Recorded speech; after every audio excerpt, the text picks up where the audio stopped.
पहली बार बजट वाला ये रविवार। जी, बजट का सुपर संडे है आज और इसी को लेकर एबीपी न्यूज की पूरी टीम तैयार है। रविवार का दिन वैसे तो छुट्टी का दिन होता है, लेकिन आज का दिन ऐतिहासिक होने जा रहा है।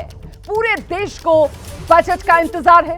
ये पहली बार 70 साल के आजाद हिंदुस्तान के इतिहास में ऐसा हो रहा है कि ये बजट रविवार को पेश हो रहा है। 9वीं बार लगातार वित्त मंत्री निर्मला सीतारमण आज जब आएंगी तो आपके हमारे लिए क्या लेकर आएंगी, यही वो सवाल है जिसके जवाब का बेसब्री से देश को इंतजार है। फिलहाल देखिए, बड़ी बात यह है कि रविवार वाला बजट ये पहली बार जो देश के सामने आज आने वाला है। इतना ही नहीं, पहली बार कर्तव्य भवन से ये बजट देश के लिए जो तैयार किया गया है। पहली बार मनरेगा की जगह जी राम जी नाम जब बदला गया है इस योजना का, तो उसके लिए आज देश में बजट जब आएगा तो प्रावधान रखा जाएगा। पहली बार जीएसटी सुधार के बाद वाला ये बजट जो देश में पेश होने जा रहा है। पहली बार $4 ट्रिलियन इकोनॉमी के बाद ये देश का बजट है जो आने वाला है। पहली बार जापान को पछाड़कर भारत चौथी बड़ी अर्थव्यवस्था बनने के बाद आज ये भारत का बजट भारत के सामने होगा। और पहली बार ऑपरेशन सिंदूर के बाद वाला ये पहला बजट है जो आज आने वाला है। इस खास मौके पर एबीपी न्यूज ने तैयारी बड़ी की है, तैयारी खास की है। हमारे साथ खास मेहमानों का पैनल मौजूद है, मैं उनसे आपका परिचय कराऊंगी। और साथ ही स्टूडियो में हमारे साथ कुछ युवा, कुछ छात्र मौजूद हैं। अपने भविष्य को लेकर आज के इस बजट से वो क्या उम्मीद कर रहे हैं, उनके मन के सवाल भी जानेंगे। लेकिन पहले आपको सीधे लेकर चलेंगे इस बड़ी तैयारी में। हमारे साथ डेटा स्टूडियो से मौजूद है हमारी सहयोगी शिरीन। बहुत शुक्रिया आपका रोमाना। तो बस 3 घंटे बाद निर्मला सीतारमण ऐतिहासिक बजट पेश करने जा रही हैं और ये बजट कई मामलों में ऐतिहासिक होने जा रहा है, जैसा आप बता भी चुकी हैं। आपको सबसे पहले हम अपने दर्शकों को बजट की 10 बड़ी बातें जल्दी से बता देते हैं कि इस बजट में क्या खास होने वाला है, क्या पहली बार इस बजट में होने वाला है और क्यों आखिर इसे ऐतिहासिक कहा जा रहा है। देखिए, पहली बार ये रविवार के दिन बजट पेश हो रहा है और रविवार को शेयर बाजार भी दिन भर के लिए खुलेगा। आपको यह भी जानकारी दे दें कि वित्त मंत्री निर्मला सीतारमण का लगातार ये 9वां बजट है। अमेरिकी टैरिफ से मुकाबले की रणनीति इस बजट में शामिल होगी। 13 लाख तक की कमाई टैक्स फ्री हो सकती है। सूत्र हमें यह भी बता रहे हैं 300 नई अमृत भारत और वंदे भारत की घोषणा संभव है। 5 राज्यों में चुनाव से पहले पेश हो रहा है ये बजट।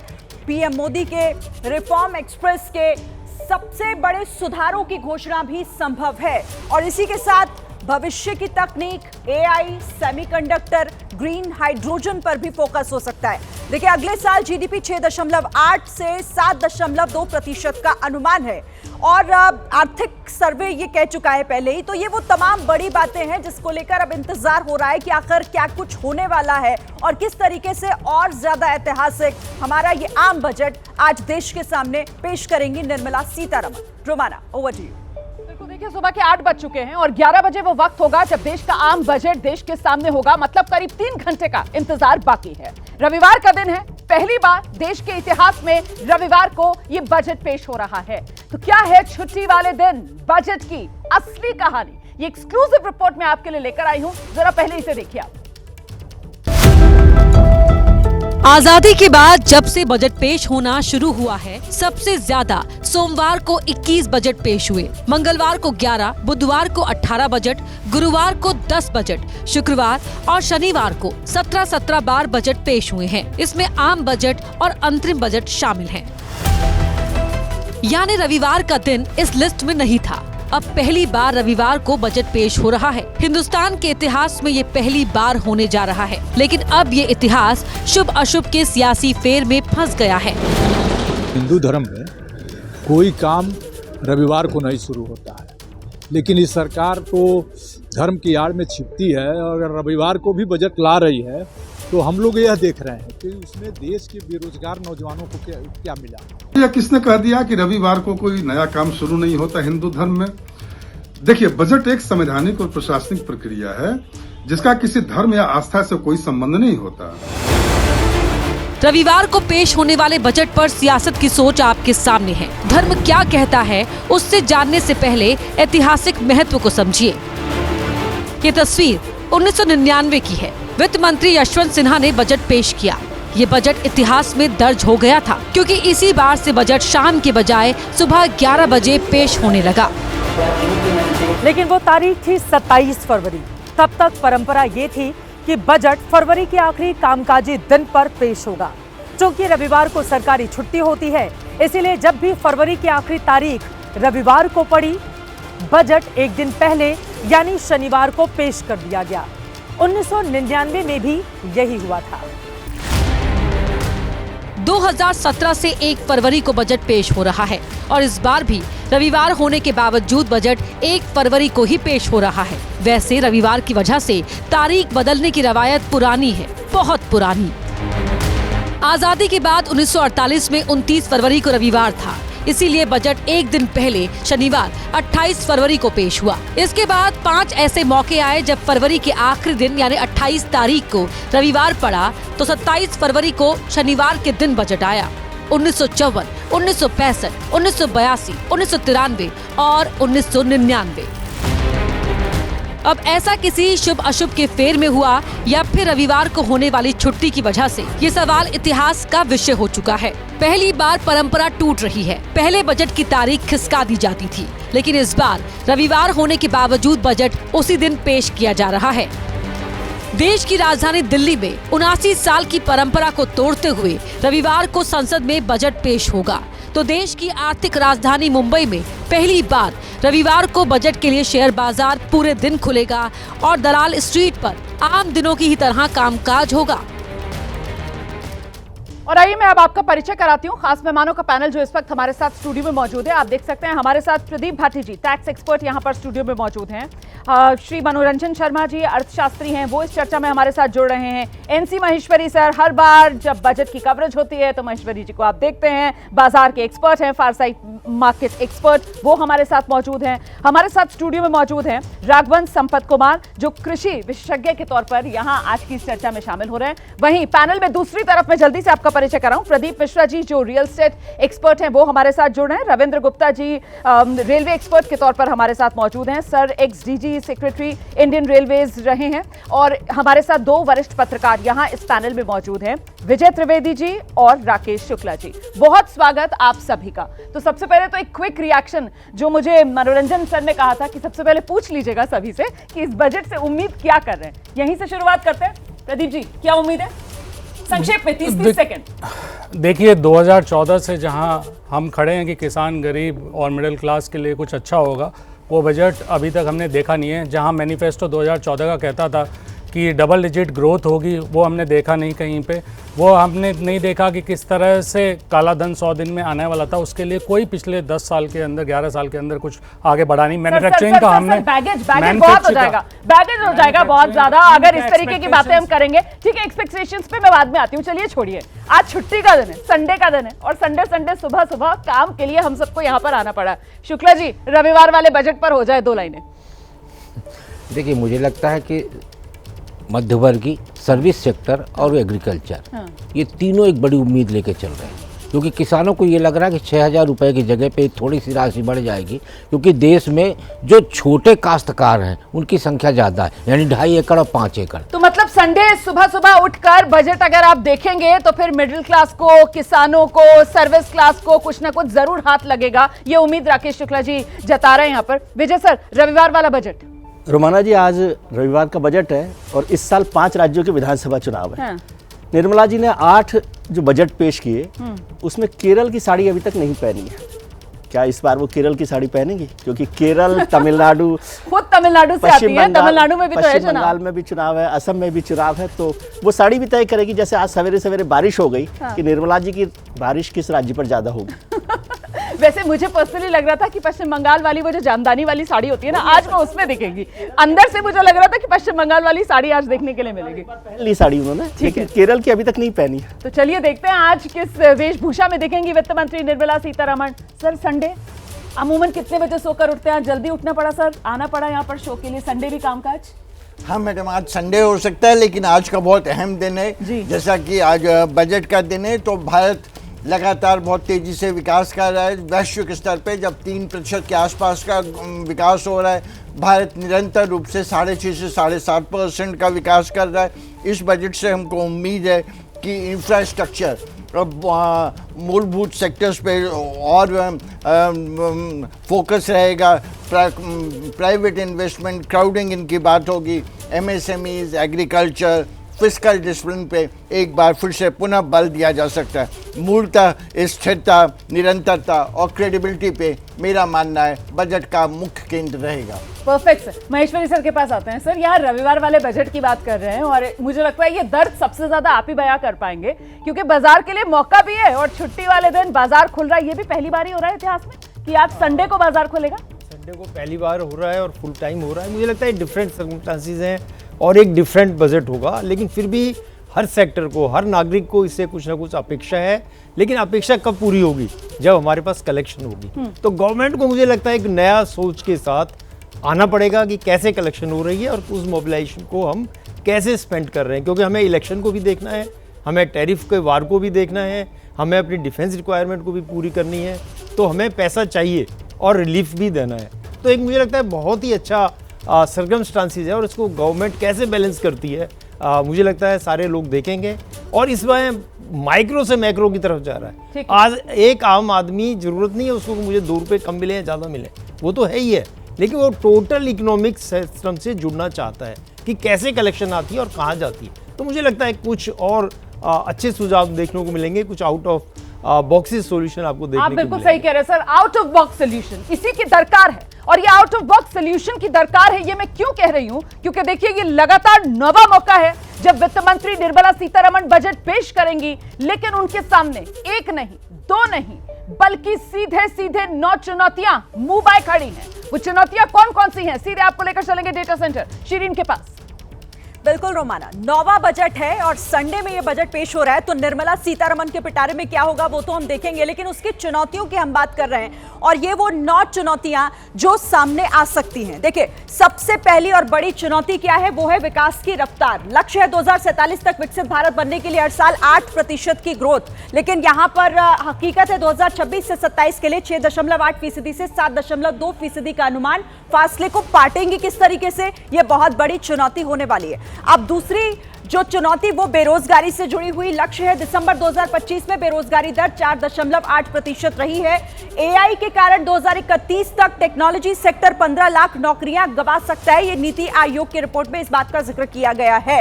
अब आगे बढ़ते हुए तीसरी चुनौती क्या होगी, वो होगी रुपए की गिरावट। ये देखिए, $1 की कीमत 92 रुपए के करीब, ये मौजूदा स्थिति। असर क्या, पिछले 10 महीनों में रुपया 6.5% गिरा है।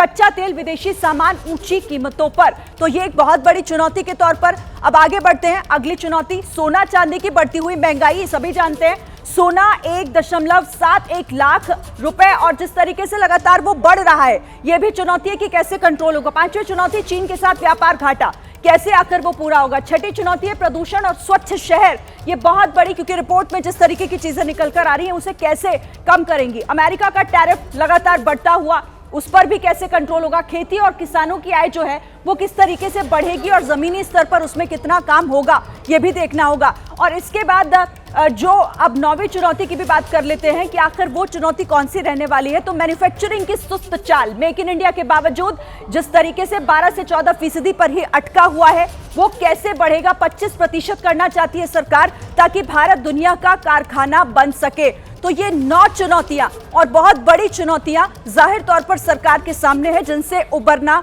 होगा। रोमाना, बिल्कुल सीधे राघवन जी का रुख करते हैं, क्योंकि यहाँ पर किसान और खेती वाली जो चुनौती है, दिक्कत यह है कि उत्पादन तो बढ़ रहा है ना, लेकिन किसानों की जेब में पैसा नहीं आ पा रहा है। यही चुनौती है, इसका सामना करना है। उत्पादन बढ़ रहा है, of course we need to do more. Infrastructure में करना है, रिसर्च में करना है, R&D का स्पेशल फोकस होना चाहिए। कृषि क्षेत्र बहुत सारे, हाँ बहुत सारे, बिल्कुल बीज और क्रॉप प्रोटेक्शन और प्रोसेसिंग हर एक नोड में काम करना चाहिए। सही। तो बहुत सारे मिशंस लॉन्च हुई है, उसके थोड़ा अलोकेशन भी बढ़वाना चाहिए एंड आउटकम फोकस्ड होना चाहिए। Pradeep ji, real estate. देखिए, मेरे को लगता है 3 बड़े स्तंभ हैं जो रियल एस्टेट के पॉसिबल हो सकते हैं। एक तो अफोर्डेबल हाउसिंग को रीडिफाइन करना, क्योंकि जिस हिसाब से कीमतें बढ़ी है, बेसिकली लैंड प्राइसेस इतने बढ़ गए हैं कि अफोर्डेबल हाउसिंग बनाना बड़ा मुश्किल सा हो गया है। तो रीडिफाइन करना अफोर्डेबल हाउसिंग की प्राइस की लिमिट को, साइज़ की लिमिट को, एक एक्सपेक्टेशन है। दूसरा, infrastructure development. Real estate sector हमेशा इंफ्रास्ट्रक्चर के आसपास घूमता है, तो इंफ्रास्ट्रक्चर डेवलपमेंट जितनी होगी उतना इस सेक्टर को फ़ायदा मिलेगा और ओवरऑल चूँकि एंसिलरी इंडस्ट्रीज बहुत सारी इस पर डिपेंडेंट होती है, तो इसको मुझे फ़ायदा होता हुआ दिख रहा है। तीसरा, होम बायर्स के लिए टैक्स की छूट, जिससे परचेजिंग पावर बढ़ती है, और ये ओवरऑल रियल एस्टेट सेक्टर के लिए ग्रोथ का फैक्टर होता है। होम बायर्स के लिए टैक्स की छूट, इस पर एक प्रदीप भाटी जी से कमेंट ले लेते हैं। सर, टैक्स एक्सपर्ट के तौर पर आप यहाँ पर हैं, तो क्या होम बायर्स एक्सपेक्ट कर रहे हैं कि वो जो इंटरेस्ट वाला पोर्शन होता है उसमें कुछ और रियायत बढ़ाई जाए? मतलब वो कब से लिमिट 2 लाख पर ही सेट है? नहीं, बिल्कुल बढ़ना चाहिए, और इसके साथ साथ स्टैंडर्ड डायरेक्शन भी बढ़ना चाहिए, और लिमिट्स तो बढ़नी चाहिए। न्यू और ओल्ड में तो एज इट इज़ रह रहा है, न्यू में थोड़ा सा रिलीफ और मिलना चाहिए। उसके साथ साथ जैसे मैं न्यू और ओल्ड की अगर आपने बात की, मुझे लगता है एक कमेंट जल्दी से ले लेते हैं जरा टैक्स रेजिम को लेकर। क्या लग रहा है राकेश शुक्ला जी, सरकार जिस तरीके से चली है पिछले कुछ वित्त वर्षों में, जो बजट आया है हल्के हल्के करके, पिछले बजट में तो ये हो गया कि बड़ी रियायतें भी न्यू टैक्स रेजिम में, और डिफॉल्ट टैक्स रेजिम भी न्यू टैक्स रेजिम को ही हमने मान लिया है। तो इस बार क्या ओल्ड टैक्स रेजिम को लेकर कोई बड़ा ऐलान हो सकता है? क्या परमानेंटली खत्म की जा सकती है क्या ओल्ड टैक्स रेजिम? ये हो सकता है क्या? देखिए, सबसे महत्वपूर्ण ये है कि पहले जो हमारे यहाँ टैक्स भरने वालों की तादाद बहुत कम थी जी। लेकिन जिस तरीके से सरलीकरण किया गया उसके चलते टैक्स भले ही कम कलेक्शन हो रहा हो, लेकिन टैक्स भरने वालों की संख्या बढ़ रही। 9.5 करोड़ के करीब अब आजकल मेरे ख्याल से देश में इनकम टैक्स रिटर्न फाइल कर रहे हैं। हाँ, तो रिटर्न फाइल करने वालों का मतलब ये है कि बहुत सारा एक समूह जो है वो सामने आए। धीरे धीरे जो एक डर है वो सरकार खत्म कर रही है। जब डर खत्म होगा उसके बाद रिफॉर्म करना उसके लिए आसान हो जाए। ठीक है विजय जी, लेकिन जब ये न्यू टैक्स रेजिम आई थी तभी ये कहा गया था कि सरकार एकदम से थोपना नहीं चाहती है, लेकिन अल्टीमेटली फेज आउट होगी ओल्ड टैक्स रेजिम। और पिछली बार जिस तरीके से न्यू टैक्स रेजिम में भर भर कर झोली वो मिडिल क्लास की भरी गई, जिस तरीके से टैक्स में बड़ी छूट की साहब 12 लाख तक की आए और उसमें वो स्टैंडर्ड डिडक्शन 75,000 वाला मिला दिया जाए, तो 12,75,000 तक आपको कोई टैक्स नहीं देना है। अब आपको लगता है कि समय आ गया है बाय बाय कहने का ओल्ड टैक्स रेजिम को? रुमाना जी, बिल्कुल आपने ठीक से कहा। एक तो ये बताऊं मैं कि रविवार की वजह ये रही कि प्रधानमंत्री जी का जोर था कि हमें तारीख नहीं बदलनी चाहिए। अच्छा। पार्लियामेंट में मतलब जो सरकार में बड़ी चर्चा हुई थी कि भाई इसको अगले दिन मंडे को कर दिया जाए, लेकिन प्रधानमंत्री जी ने कहा जो तारीख तय की गई है उसी पर रखा जाए। हमारे सांसदों को भी था कि संडे को नहीं हो, छुट्टी मना ली जाए, लेकिन प्रधानमंत्री की इस पर ज़्यादा राय थी। और जो आपने न्यू और ओल्ड रेजिम की बात की, मैं जरा आपको रोक रही हूँ सर, आप अपनी बात पूरी कर लीजिएगा। तस्वीर आ गई है वित्त राज्य मंत्री पंकज चौधरी की, अपने घर से निकले हैं। वित्त राज्य मंत्री की ये आज के दिन की पहली तस्वीर है। और देखिए, सबसे पहले परंपरा कह लीजिए आप, इन तस्वीरों के माध्यम से भी यही रही है कि पहले वित्त राज्य मंत्री ही आपको नजर आते हैं और उसके बाद वित्त मंत्री की तस्वीर नजर आती है। तो फिलहाल वित्त राज्य मंत्री अपने घर से निकल रहे हैं और ये जाहिर सी बात है जाएंगे कर्तव्य भवन, क्योंकि इस बार का जो बजट है वो कर्तव्य भवन में जब वित्त मंत्रालय का दफ्तर शिफ्ट हो गया है तो वहां से आना है। और साथ ही हम आपको पुरानी तस्वीरें भी दिखा रहे हैं। देखिए किस तरीके से 2019, 2021, 2020 वो अलग अलग सालों की तस्वीरें जब वित्त राज्य मंत्री और वित्त मंत्री, मतलब यही जोड़ी है जो लगातार देश का बजट देश के सामने रखती आई है। जी विजय जी, अपनी बात पूरी कर लीजिए। महिला वित्त मंत्री है जो 9 बार बजट रख रही है, उस हिसाब से भी रिकॉर्ड वो बना रही हैं। टैक्स रिजीम के लिए सरकार ने जिस तरह से कोशिश की है उसमें अपने आप ही ये ओल्ड रिजीम जो है ना आउट हो जाएगी, रिडंडेंट होती जा रही है। और क्या ऑफिशियली आधिकारिक तौर पर उसको बाय बाय कहने का समय आ गया है और क्या वो इस बजट में हमें देखने के लिए मिलेगा? आपको बता दें वित्त राज्य मंत्री पंकज चौधरी पहुंच गए हैं वित्त मंत्रालय के दफ्तर, जो कर्तव्य भवन शिफ्ट हो चुका है। और इस बीच वित्त मंत्री निर्मला सीतारमण अपने घर से निकली हैं। ये तस्वीरें भी आप देख रहे हैं। वित्त राज्य मंत्री पंकज चौधरी वित्त मंत्रालय पहुंच गए हैं और ये वित्त मंत्री निर्मला सीतारमण की गाड़ियों का काफिला जिस समय वो अपने घर से निकल रही थी वित्त मंत्रालय के लिए, उस समय की तस्वीरें हैं। लेकिन अभी तस्वीर वित्त मंत्री की नजर नहीं आ रही है। हम कोशिश करेंगे कि आपको जल्दी से जल्दी आज बजट के दिन की वित्त मंत्री निर्मला सीतारमण की वो पहली तस्वीर दिखा पाए। फिलहाल जल्दी से आपको लेकर चलेंगे, हमारे सहयोगी पवन गौड़ इस वक्त मौजूद है। पवन, मतलब वित्त मंत्रालय में पूरी वित्त मंत्रालय की टीम अब बस जुटने को तैयार? संसद भवन और वहां से एक फोटो अप होगा बजट के।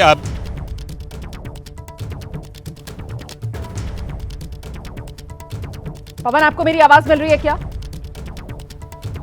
विशाल पांडे का रुख करते हैं। विशाल, आपको मेरी आवाज मिल रही है? विशाल से भी अभी हमारा संपर्क नहीं हो पा रहा है। जी, विशाल, अगर मेरी आवाज मिल रही है तो फिर पंकज चौधरी पहुंच गए वित्त मंत्रालय और निर्मला सीतारमण निकल गई है वित्त मंत्रालय के लिए। विशाल,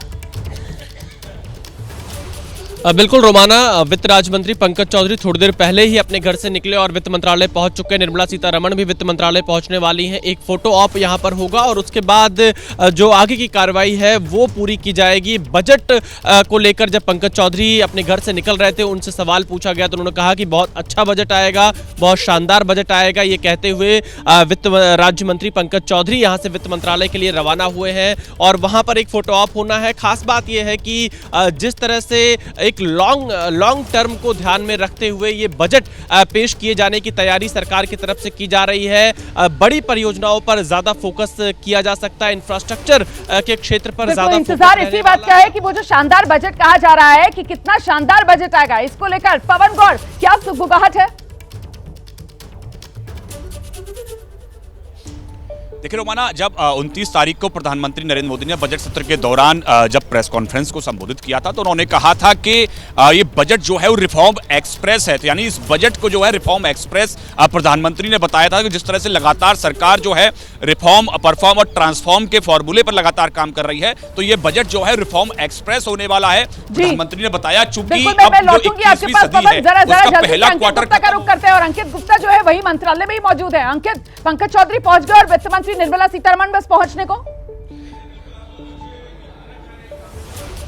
जी बिल्कुल, वित्त मंत्री निर्मला सीतारमण का काफिला यहां पर पहुंच रहा है और आगे कुछ मिनटों के अंदर आपको तस्वीर नजर आएंगी। लेकिन उन्होंने इस बार बदलाव किया है। इससे पहले अभी तक जब हम जो रिपोर्टिंग करते थे वो नॉर्थ ब्लॉक पे मौजूद होते थे जहां पर वित्त मंत्रालय था, लेकिन अब वो पता बदल चुका है। अब कहां है वित्त मंत्रालय? कर्तव्य भवन। और ये वो जो जगह है जहां पर वित्त मंत्रालय का ये दफ्तर शिफ्ट हो चुका है। तो पहली बार कर्तव्य भवन पे, कर्तव्य पथ पर ये जो कर्तव्य भवन बना हुआ, और देखिए यहां पर जो है वित्त मंत्री निर्मला सीतारमण पहुंच गई है। वित्त मंत्री निर्मला सीतारमण की पहली तस्वीर जिस बात का आप जिक्र कर रहे थे रोमाना की नजर नहीं आई है, तो नजर आ गई है। और अब वो कर्तव्य भवन में ये जो वित्त मंत्रालय का नया दफ्तर है यहां पर पहुंची है। यहां पर पंकज चौधरी अब से करीबन 10 मिनट पहले ही पहुंच गए थे। जो वित्त सचिव थे वो पहले ही पहुंच चुके थे और अब वित्त मंत्री यहां पर पहुंच चुकी हैं। जैसी हमको जानकारी मिली है यहां करीबन 10 से 15 मिनट रुकेंगी वित्त मंत्री अपने जो तमाम टीम के मेंबर्स के साथ में। और उसके बाद में अभी तक हमको वो बजट की प्रति नजर नहीं आई है।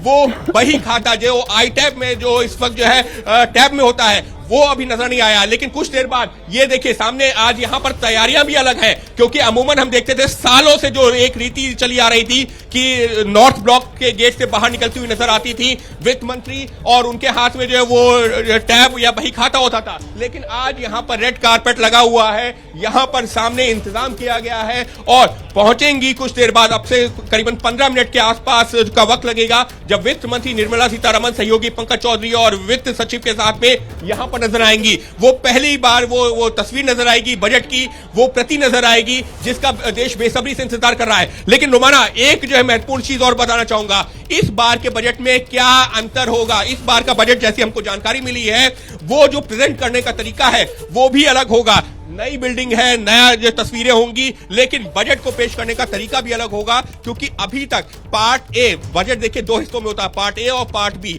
लेकिन पार्ट ए में क्या होता है, पार्ट ए में एक ब्रॉडर तौर पर यानी कि एक व्यापक तौर पर आपको बताया जाता है कि ये चीजें हम इसके लिए इतना पैसा एलोकेट कर रहे हैं। लेकिन जैसी जानकारी मिली है कि इस बार पार्ट बी का भी जिक्र किया जाएगा, यानी किस मद में अगर पैसा दिया जा रहा है तो उसका हमको क्या फायदा होगा। खास तौर पर जब अमेरिकन टैरिफ हमारे ऊपर लगा हुआ है उससे किन क्षेत्रों को कैसे बाहर निकाला जाएगा, इस बात का जिक्र होगा। मनरेगा की जगह जो जी राम जी स्कीम आई है उसके लिए जो फंड एक्स्ट्रा एलोकेट किया जाएगा उसका किस तरीके से यूज होगा। इसके अलावा अलग अलग सेक्टर्स में किस तरीके से जो है बात बता रहे हैं वो पार्ट ए और पार्ट बी जो बजट के 2 हिस्से हैं। मनोरंजन जी उस पर और जरा डिटेल में दर्शकों को जानकारी देंगे। इस बार पार्ट बी जो है उस पर भी बहुत ज्यादा फोकस रहने की बात की जा रही है। तो वो जो इस वक्त की सबसे बड़ी चुनौती है, ट्रंप साहब वाला जो टैरिफ का एक मुश्किल का माहौल बना हुआ है, और दूसरी बात 2047 विकसित भारत का जो लक्ष्य हासिल करना है उस पर मतलब वो पार्ट बी के तहत विस्तार से एक नजरिया सरकार की तरफ से रखा जाएगा। बिल्कुल, हमारा मानना है शुरुआत में काफ़ी आशंका थी कि ट्रंप साहब के टैरिफ से हिंदुस्तान की विकास की गति अवरुद्ध होगी। अभी जो अद्यतन आंकड़े आए हैं 7.2 7.4 के आसपास हैं और शुरुआती दौर में हमारा मानना था कि ट्रंप के टैरिफ से भारत के एक्सटर्नल ट्रेड में 50 से 60 बेसिस पॉइंट्स का और जीडीपी विकास पे 20 बेसिस पॉइंट्स का धक्का लगेगा। हम ज़्यादातर एक domestically driven consumption driven economy है, तो हमारा मानना है वैश्विक माहौल एक चिंता का माहौल है। लेकिन कंजम्पशन एक्सपेंडिचर बढ़ा है और उसी कंजम्पशन एक्सपेंडिचर ने वैश्विक चुनौतियों के माहौल में हमें बचाया, सपोर्ट किया। प्रदीप जी, देखिए मुझे लगता है कि बजट में जो बजट में और ग्रोथ रेट की ट्रेजेक्टरी को आगे बढ़ाने के लिए सबसे ज़्यादा ज़रूरी है कि हम एग्रीकल्चर के ऊपर विशेष करके ध्यान दें। उसकी ग्रोथ लगभग 8% के आसपास होनी चाहिए, जो कि औसतन पिछले 10-11 साल में 4% के करीब रही है। मैन्युफैक्चरिंग पे ज़्यादा फोकस देना पड़ेगा। अगर मैं कंपैरिजन भी करूं यूपीए सरकार का, तो एवरेज ग्रोथ मैन्युफैक्चरिंग की 2 से 3% कम रही है सरकार में। सिर्फ मेक इन इंडिया नारा देने से सिर्फ काम नहीं चलने वाला। उसके साथ साथ इकोनॉमिक डिस्पैरिटी बहुत ज़्यादा है, जो असमानता है इनकम की वो बहुत ज़्यादा है। 1% लोगों के पास 40% देश की अगर संपत्ति रहेगी और इस तरह की अगर चैलेंजेस रहेंगे तो इकोनॉमी को बढ़ाना बहुत मुश्किल रहेगा। और उस तरह से हम इस पर बिल्कुल ध्यान नहीं देते हैं। आप बिल्कुल महत्वपूर्ण बातें रख रहे हैं यहाँ पर, इस पर और चर्चा करेंगे। लेकिन इस बीच देखिए वो जो एक बयान सामने आया है ना वित्त राज्य मंत्री का, आज बजट का दिन है, उम्मीदों का दिन है, और ऐसे में बयान वही उम्मीदों को बढ़ाने वाले, बजट में देश को आगे ले जाने का लक्ष्य, ये पंकज चौधरी की तरफ से कहा गया है। बजट पेश होने से पहले वित्त राज्य मंत्री पंकज चौधरी का यह बड़ा बयान, विकसित भारत के विजन से जुड़ा हुआ है बजट, ये वो कह रहे हैं। बजट में देश को आगे ले जाने का लक्ष्य, ये उनकी तरफ से कहा जा रहा है। लेकिन दिक्कत यह है विजय जी कि वो विकसित भारत का अगर आपको लक्ष्य हासिल करना है तो जो जीडीपी है वो कम से कम 8% के आसपास रहनी चाहिए। लेकिन अभी तक हालांकि बहुत बेहतर कर रहे हैं हम, दुनिया में सबसे तेजी से बढ़ती हुई हमारी अर्थव्यवस्था है बड़े देशों में, बावजूद इसके वो 8% वाला जो एक सपना है वो अभी दूर लगता है। बिल्कुल दूर है। लेकिन जैसे डॉक्टर साहब ने भी जिक्र किया, अभी जो टैरिफ की बात हुई, टैरिफ में एग्रीकल्चर की बात हुई, तो ये सारा टैरिफ ही का झगड़ा ही एग्रीकल्चर को लेकर है कि यूएस का ट्रंप साहब का जो प्रेशर था कि हम अपना एग्रो सेक्टर खोल दें, वो नहीं खोला सरकार ने। किसानों के हितों की रक्षा को ध्यान में रखते हुए ये सरकार ने काम किया है। और जीडीपी को बढ़ाने की बात हो रही है। इनइक्वलिटी जो है ना इंपॉर्टेंट फैक्टर है कि कैसे कर रहे हैं। और जीडीपी में हम जब 4th इकोनॉमी पर आ जाते हैं, जिसके लिए सरकार बार बार बात कर रही है, लेकिन पर कैपिटा इनकम में तो हम 140वें नंबर पर चल रहे हैं। तो पर कैपिटा इनकम तो आम आदमी को किस तरह से फर्क पड़ रहा है, अब उसको विद्वान लोग पॉपुलेशन और सबको मिलाकर कर दे तो चाइना के साथ भी रेफरेंस में देख सकते हैं। तो उस पर काम हो। मुझे लग रहा है एक जो बड़ा काम सरकार शायद इस बार करने की सोच रही है वो है जॉइंट टैक्सेशन शुरू करने की बात की। टैक्सेशन पर आऊंगी, लेकिन फिलहाल रविंदर जी से एक रिएक्शन ले लेते हैं। सर, अभी के आसपास जीडीपी 7% की बनी हुई है, 8% कम से कम विकसित भारत के सपने को साकार करने के लिए चाहिए, तो ये गैप कैसे कम होगा, उसको लेकर इस बजट में आपको लगता है खास जोर होगा? जी, मुझे ऐसा लगता है कि जो विकास दर है इसको बढ़ाने की तरफ काफ़ी हमारा ध्यान होगा। और इसके लिए एक बहुत इंपॉर्टेंट पार्ट जो आज की इकोनॉमी में बन गया है, वर्ल्ड इकोनॉमी में, वो है कि वर्ल्ड में अपने गुड्स को सस्ता बनाना, जो गुड्स इकोनॉमी है हमारी, उसको प्रमोट करना। उसमें लॉजिस्टिक्स कॉस्ट जो है वो एक बहुत महत्वपूर्ण मुद्दा है। और इस मामले में जो रेलवे है वो एक इसका महत्वपूर्ण वाहन है। सही। रेलवे और पोर्ट मिलके यदि हमारी लॉजिस्टिक्स कॉस्ट को और 4-5% नीचे लाते हैं तो इसका हमारे एक्सपोर्ट्स पे और हमारे जो निर्यातक हैं उनके प्रॉफिटेबिलिटी पे बहुत बड़ा सही कह रहे हैं सर। बुनियादी ढांचे को तो और मजबूत करने की बहुत जरूरत है, और ये वो मॉडल है जो चाइना ने दुनिया को करके दिखाया है। ऐसे में भारत कैसे इस दिशा में और अपने आप को मजबूत करेगा, इसको लेकर बजट क्या नजरिया पेश करेगा, हम इंतजार कर रहे हैं बजट का। और इस बीच देखिए, महंगाई से ज्यादा अगर चर्चा हो रही है आजकल तो वो सोने चांदी के दामों को लेकर चर्चा हो रही है, और बजट में सोने चांदी को लेकर क्या कुछ हो सकता है, सबसे पहले अपडेट ले लेते हैं शिरीन से। बिल्कुल, बजट से सोना चांदी उसका क्या होगा, इस पर अब बात कर लेते हैं। और ये समझने के लिए सबसे पहले आर्थिक सर्वे की रिपोर्ट में सोने चांदी पर क्या कहा गया है वो जल्दी से अपने दर्शकों को हम बता देते हैं। देखिए, जब तक दुनिया में युद्ध और ट्रेड वॉर खत्म नहीं होते तब तक सोने चांदी की कीमतें ऊंची बनी रहेंगी। और यही एक बहुत बड़ी वजह, आर्थिक सर्वे में इसका जिक्र भी किया गया था। सोने की कीमत आसमान पर 1,60,000 के पार सोना पहुंच चुका है। देखिए, आसमान पर है सोना, और वजह क्या है इसकी वजह यह है कि संकट में डॉलर और बढ़ोतरी। बजट में देखिए, व्यापार घाटा कम करने के लिए सरकार कस्टम ड्यूटी बढ़ा सकती है। कटौती ज्वेलरी इंडस्ट्री की मांग है कि 6% से घटाकर 4% किया जाए, और जीएसटी 3% से घटाकर 1.25% किया जाए। और इसी के साथ आपको यह भी बता दें आगे कि कस्टम ड्यूटी 6% से घटाकर 4% की गई तो क्या होगा। मौजूदा कीमत 1.60 लाख है, नई कीमत 1 9,57,000 है और बचत देखिए यहां पर सीधे तौर पर 3,000 रुपए। कस्टम ड्यूटी अगर घटती है तो फिर ये होगा। अब इसके आगे आपको बता दें कि जीएसटी 3% से घटाकर 1.25% की गई तो फिर क्या होगा। मौजूदा कीमत 1,60,000, नई कीमत 1,57,000 और बचत सीधे सीधे यहां 3,000। तो ये अगर इस तरीके से होता है, जीएसटी घटाई जाती है तो फिर इसका असर इस तरह से देखने को मिल सकता है। मिडिल क्लास की वेडिंग टेंशन क्या है? देखिए, भारत में सालाना करीब 1 करोड़ शादियां होती हैं। भारी गहनों की बजाय हल्के या गोल्ड प्लेटेड गहनों की ओर अब लोग रुख कर रहे हैं महंगा होने की वजह से। मिडिल क्लास को सरकार से इस बार राहत मिलने की उम्मीद जरूर है, लेकिन राहत कितनी मिलेगी ये देखना होगा। रोमाना। बिल्कुल, देखिए महेश्वरी जी के पास लेकर चलेंगे दर्शकों को। महेश्वरी जी, वैसे तो कल कमाल हो गया, मतलब वो इतनी बड़ी गिरावट, जितनी तेजी देखी गई थी उतनी बड़ी गिरावट कल एक दिन में सोने और चांदी दोनों की कीमतों में देखने के लिए मिली। ऐसे में सवाल ये कि वो जो वोलेटिलिटी बनी हुई है सोने चांदी के बाजार में, उसको देखते हुए सरकार की तरफ से आपको लगता है इस बजट के जरिए कोई इंटरवेंशन किया जाएगा क्या?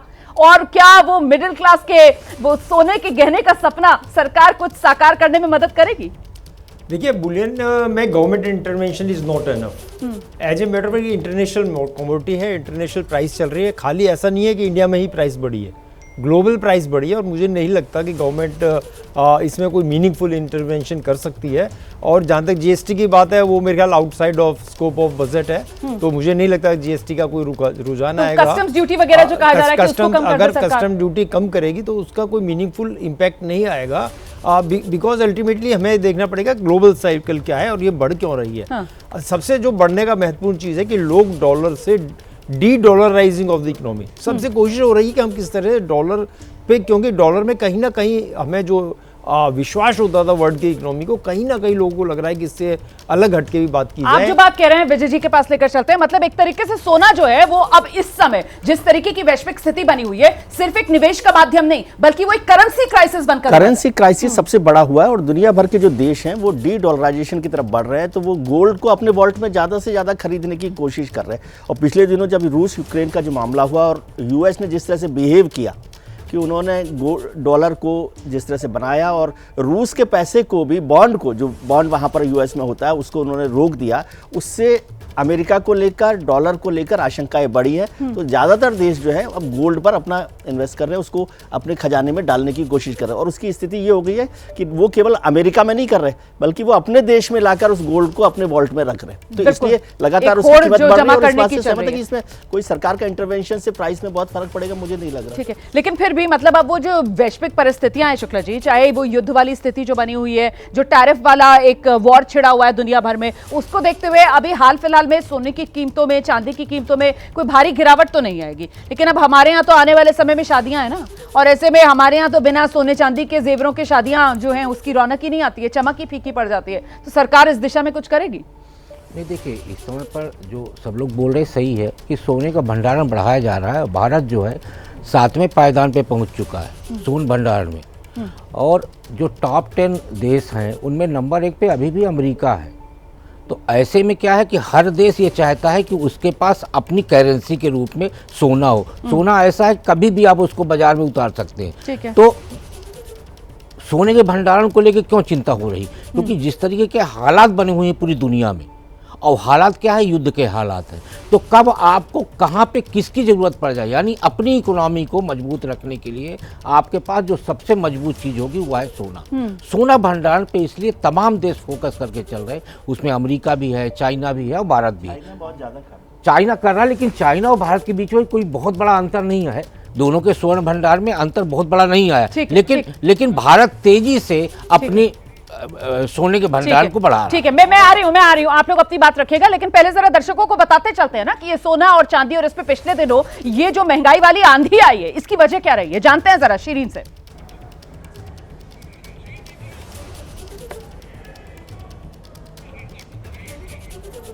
बिल्कुल, देखिए जिस तरीके से सोने चांदी को लेकर काफी कंफ्यूजन लोगों के अंदर बनी हुई है और उम्मीद इसी बात को लेकर की जा रही है कि इस बार आखिर क्या मिलता है निर्मला सीतारमण की तरफ से, उनके पिटारे में क्या कोई उम्मीद मिलेगी। देखिए सुपर संडे है बजट का और इस में क्या मिलता है, सबसे पहले आपको हम बता दें कि 8:45 पर कर्तव्य भवन स्थित वित्त मंत्रालय पहुंचेंगी निर्मला सीतारमण। ये उनका पूरा कार्यक्रम आज क्या रहने वाला है। उसके बाद 9 बजे राष्ट्रपति भवन जाएंगी वित्त मंत्री। इसके साथ ही 9 बजे राष्ट्रपति भवन भवन पहुंच जाएंगी वित्त मंत्री निर्मला सीतारमण और फिर देश का बजट जो है वो 11 बजे पेश किया जाएगा। और अब आपको कुछ जानकारी भी दे देते हैं, ये जानकारी महत्वपूर्ण है। एक साल में महंगा कितना हुआ है सोना, किस तरीके से, ये देखिए तारीख दर तारीख कैसे उसकी कीमतें बढ़ती रही। 1 मई 98,000 उसकी कीमत थी, उसके बाद 1 जून को बढ़कर 97,000 हो गई और फिर ये आगे बढ़ती चली गई 97,000। 1 जुलाई की भी ये कीमत जो आपको हम बता रहे हैं और 1 अगस्त को ये बढ़कर 1 लाख पहुंच गई।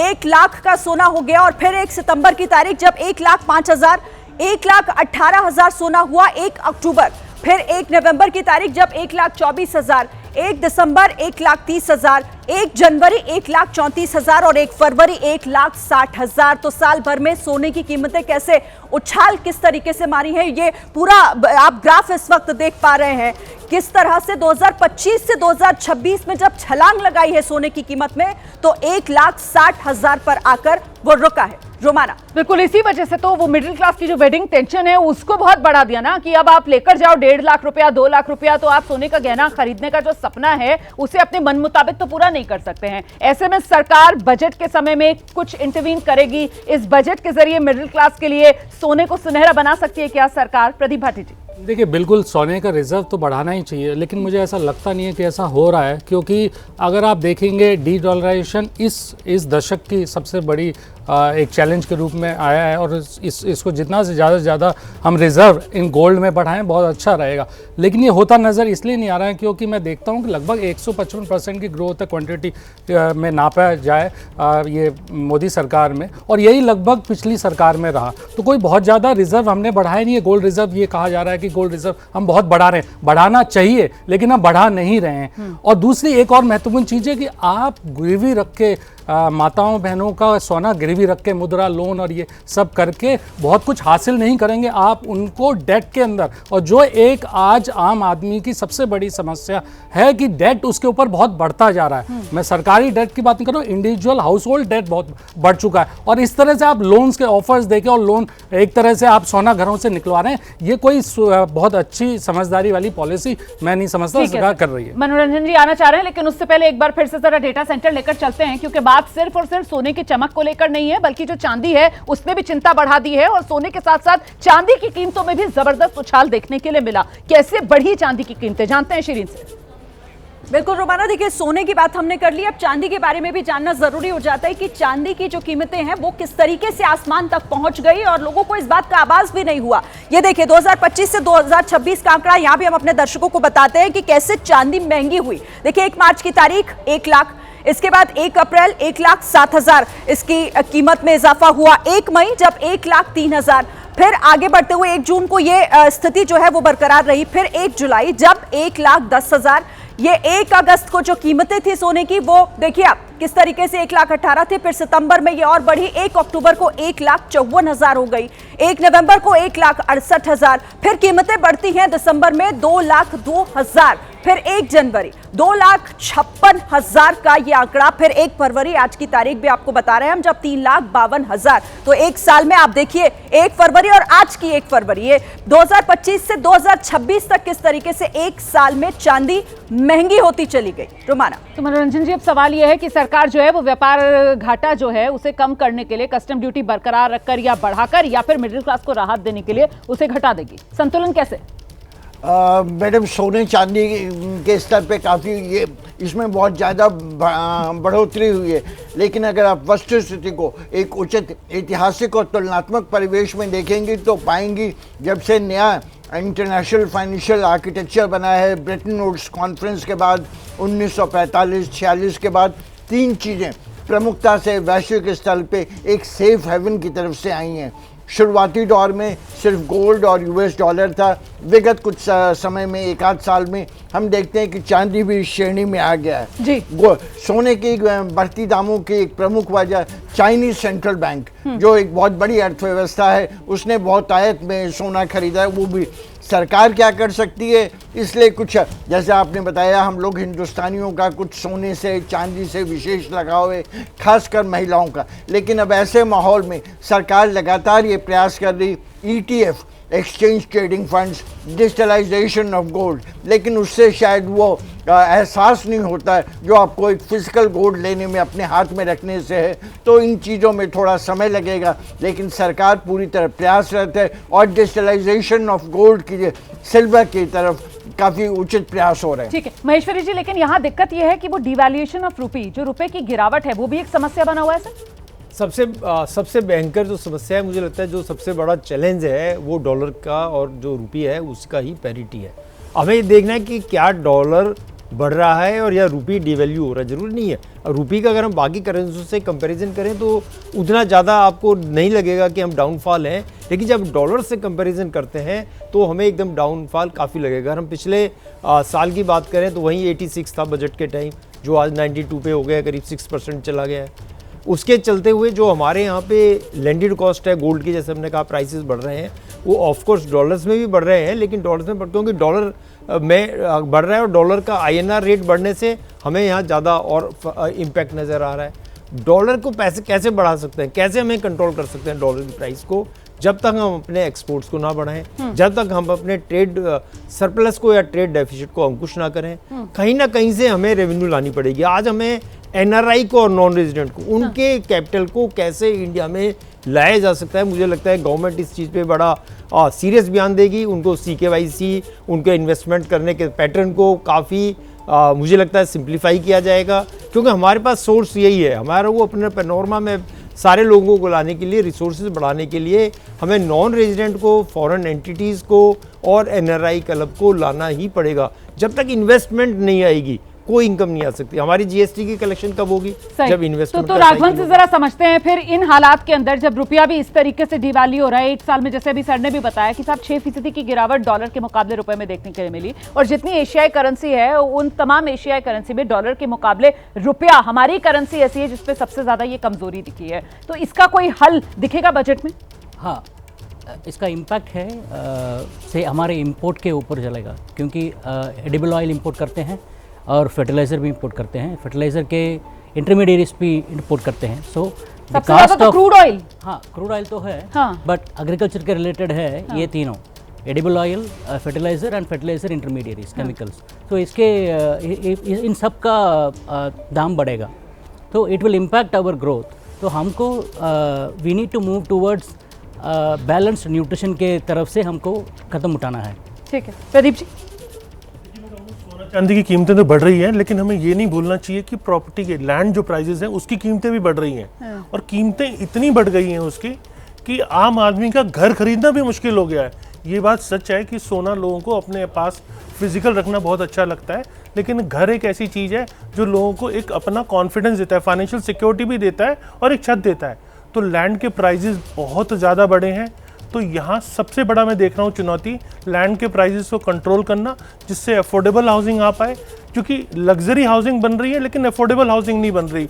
तो इनकम डिस्पैरिटी के कारण जो आम बायर है, जो घर खरीदना चाहता है, वो घर से बहुत दूर हो रहा है।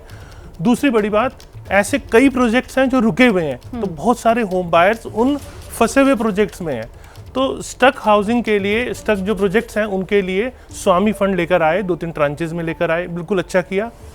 लेकिन अभी भी ऐसे प्रोजेक्ट्स जो कैश पॉजिटिव नहीं हैं उनमें काम शुरू नहीं हो पाया, बहुत सारे होम बायर्स फंसे हैं। तो मुझे लगता है कि कम से कम उन प्रोजेक्ट्स पे भी वर्क होना चाहिए, स्वामी फंड को जो कैश पॉजिटिव नहीं है उन पे भी लेकर आना चाहिए। और एक मुद्दा हमेशा रहा है, हम समझ रहे हैं आप रियल एस्टेट एक्सपर्ट हैं, तो पूरा आप रियल एस्टेट का यहाँ पर इस वक्त जो दुखड़ा है और जो उम्मीदें हैं वो वित्त मंत्री के सामने रख रहे हैं। एक सेकंड रविंद्र जी का मैं रुख करूंगी, लेकिन उससे पहले बस थोड़ी देर में राष्ट्रपति भवन पहुंचेंगी वित्त मंत्री निर्मला सीतारमण और राष्ट्रपति से बजट पेश करने की अनुमति ली जाएगी। वो तस्वीरें भी सबसे पहले एबीपी न्यूज पर ही हम आपको दिखाएंगे। राष्ट्रपति भवन जाकर निर्मला सीतारमण राष्ट्रपति से बजट को लेकर अनुमति लेती हैं, बजट की प्रति राष्ट्रपति को भेंट करती हैं, और यही परंपरा रही है। इस बीच में जल्दी से जरा रविंद्र जी का रुख करती हूं। सर, यहां पर जो दिक्कतें अब सामने निकल कर आ रही हैं उसमें वैश्विक परिस्थितियों के मद्देनजर वो सोना चांदी, उसकी कीमतों के अंदर उथल पुथल, लेकिन देश के अंदर सबसे बड़ी चिंता क्या रुपया और रुपए की डिवैल्यूएशन इस वक्त नजर आ रही है? देखिए, रुपया और रुपए की डिवैल्यूएशन ये प्रॉब्लम नहीं है, ये सिम्टम है। मुझे ये मेरा व्यक्तिगत अनुभव और ओपिनियन है कि देश में जब तक हम किसी दूसरे को कुछ देते नहीं हैं सिर्फ लेते रहते हैं। टेक्नोलॉजी, गुड्स, आज हम जो देश का विकास, हम जब भी बात करते हैं किसी मुद्दे की, रेलवे है, एयरवेज है या इंडस्ट्री है, हम हमेशा पाते हैं कि हम लेने वाली साइड खड़े हुए हैं। हम टेक्नोलॉजी लेते हैं, हम गुड्स लेते हैं, हम हाई टेक लेते हैं, और जो हम बनाते हैं वो अभी उस श्रेणी का या उस लेवल का नहीं है जिसको हम बाहर बेच सकें।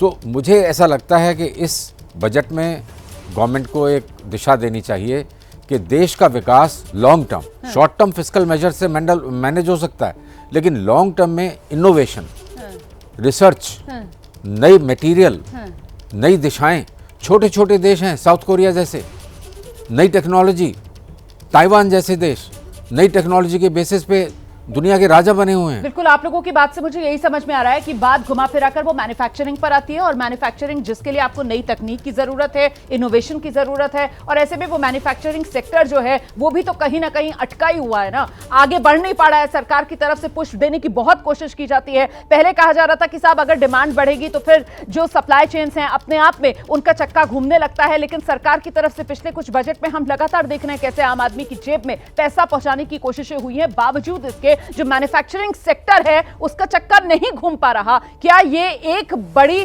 चुनौती के तौर पर हमारे सामने है? जो अभी सर की तरफ से कहा जा रहा था विजय जी कि रुपया का जो डिप्रिसिएशन हो रहा है आप उसको एक सिम्टम के तौर पर देखिए, तो फिर जो असली बीमारी है वो मैन्युफैक्चरिंग सेक्टर में नजर आती है। एक तो ये बड़ी बात है कि जो करेंसी है वो एशियन कंट्रीज के मुकाबले भी हमारा डिवैल्यूएशन बड़ा है। ऐसा नहीं रुपया केवल डॉलर के बहाने से नहीं चल सकता, कमजोर रुपया भी खुद हुआ है, तो उसकी बात जरूरी है। मैन्युफैक्चरिंग को देखिए ना आप, बड़ी बात सब होती है, लेकिन हम एफडीआई में नेगेटिव पर चल रहे हैं इस समय ओवरऑल। आउट एफडीआई और जो हमारे यहाँ आने वाला है उस एफडीआई में भी नेगेटिव चल रहे हैं। मैन्युफैक्चरिंग में अभी सरकार को एक बड़ा, मुझे लगता है, आउट ऑफ द बॉक्स कुछ करना पड़ेगा। प्रधानमंत्री जी बार बार मेक इन इंडिया की बात कर रहे हैं, लेकिन अभी हम मेक इन इंडिया में को असेंबल इंडिया के तौर पर देख रहे हैं। जितनी यूनिट्स है वो सब असेंबलिंग यूनिट्स है, मैन्युफैक्चरिंग पर काम नहीं हो रहा, R&D पर काम नहीं हो रहा। R&D पर तो हम पैसा खर्च ही नहीं करना चाहते। बिना R&D के मैन्युफैक्चरिंग पर कैसे आएंगे? ये असेंबल इंडिया आपको एक बड़ी छलांग लगाने में मदद नहीं कर सकता, वो आपको बचा सकता है केवल। तो उस पर कैसे काम हो, सरकार उसको देखने की जरूरत है। मैन्युफैक्चरिंग इंडिया पर, टेक्नोलॉजी पर, जैसे रशिया के साथ काम कर रहे हैं। मैं इसमें जोड़ना चाह रहा हूँ कि एक जो सबसे बड़ा हमारा इम्पोर्ट का आइटम है वो है क्रूड जी, जो मुझे लगता है इस समय देश को सही समय है, चाइना ने किया है और हमें करना चाहिए।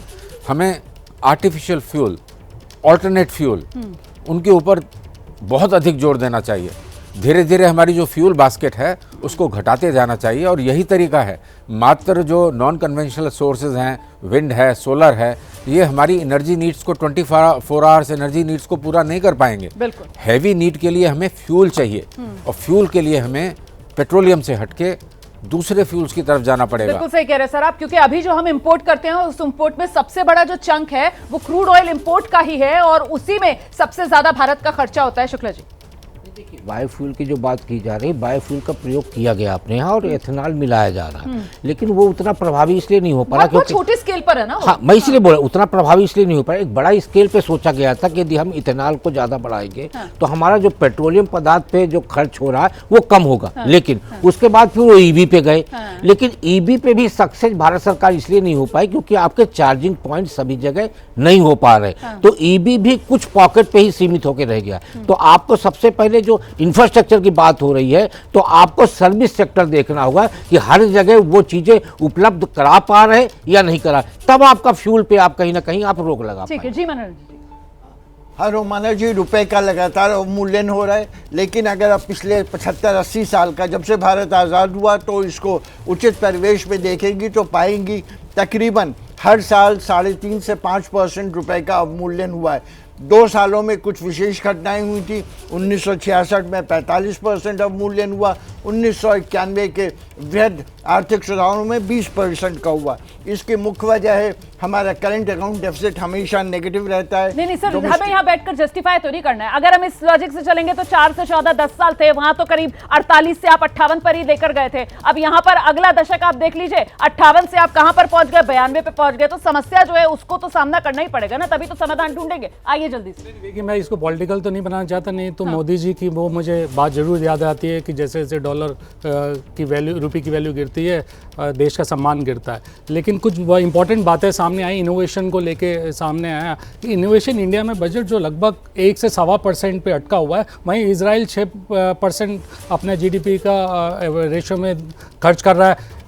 US जैसी बड़ी इकोनॉमी भी लगभग 3.5% खर्च कर रही है, और चाइना भी 2.5 से 3% इनोवेशन खर्च कर रहा है, जो कि बहुत हमारे हिसाब से हमने बहुत कम इनोवेशन का। और इनोवेशन सिर्फ मैन्युफैक्चरिंग में नहीं है, इनोवेशन आपको एग्रीकल्चर में भी लेके आना पड़ेगा। दूसरी बात FDI की आई, नेट FDI इनफ्लो जो हुआ है वो 62% लगभग गिरा, और अभी आप पिछले कुछ समय में देखेंगे कि किस तरह से FPI इनफ्लो बिल्कुल ड्रास्टिकली गिरा है, उसमें हो ही नहीं रहा है कुछ। तो आप मैन्युफैक्चरिंग को बूस्टअप कैसे करेंगे आप, अगर आपके आंकड़े इस तरह से आप देखेंगे कि बुरी तरह गिर रहे हैं और उस तरह से नहीं कोई इन्वेस्टमेंट्स आ रहे हैं, तो मैन्युफैक्चरिंग आपकी स्ट्रांग नहीं हो सकती। और यही कारण है कि मोदी सरकार को पिछले काफ़ी सालों में बहुत मुश्किल हुई है मैन्युफैक्चरिंग ग्रोथ को लेके आने के लिए, जो 11.5% से 9% पे आगे आ गई है लगभग। तो हमें इन सब चीज़ों का ध्यान रखना होगा, और इनोवेशन पे ज़्यादा से ज़्यादा हमको ध्यान देना होगा। महेश्वरी जी को जोड़ना चाहते हैं।